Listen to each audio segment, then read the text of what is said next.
এগুলো হলো মাছ ভাজার তেল। মাছ ভাজার তেলগুলো দিয়ে দিলাম।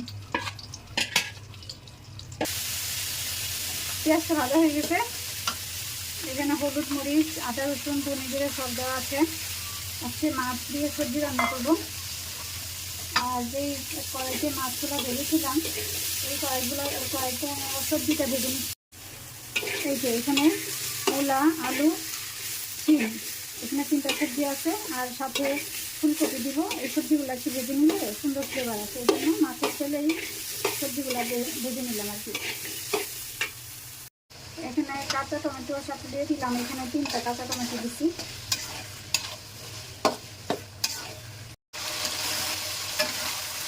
টমেটো কষানো হয়ে গেছে। এখানে বাকি সবজিগুলো দিয়ে দিলাম।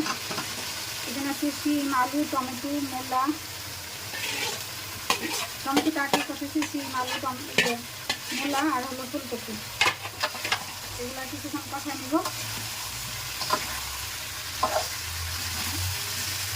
আজকে একবারে তাড়াতাড়ি করে রান্না করে নিলাম। আর আজকে দুপুরে রান্না করার সময় পাইনি। দুপুরে আজকে বাচ্চাদের ভাজা মাছ দিয়ে হাত খাইছি।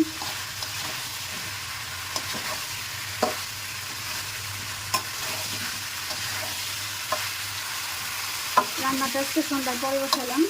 আমার রাতে রান্না করতে বেশি ভালো লাগে না, দিনে রান্না করে রাখি। আজকে একটু কাজ ছিল, দুপুরে রান্না করতে পারিনি। আর সবজিগুলো তো আগেই ভেজে নিয়েছিলাম, আর বেশি কষানো লাগবে না। মোটামুটি কষানো হয়ে গেছে, তেল উঠে আসছে। এখন আমি ঝোল দিয়ে দিব।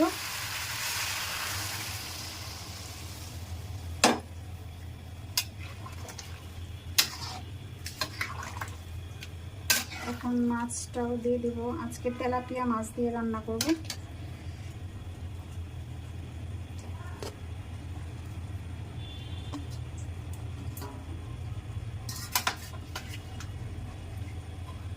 এখন একটু ঢেকে রান্না করব।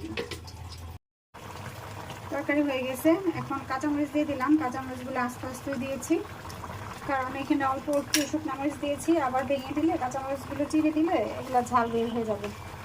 আর এইভাবে হালকা মশলায় এই সবজিটা রান্না করলে না আমার ছোটো বোন অনেক পছন্দ করে। এইরকম টাইপের একটু ঝোল ঝোল থাকে। এটা আমার বড় মেয়েও পছন্দ করে। ফুলকপি, আলু, শিম, টমেটো দিয়ে এই ধরনের সবজিগুলো দিয়ে রান্না করলে খুবই পছন্দ করে। তারপর এখন ধনেপাতা দিয়ে নামাই নেব।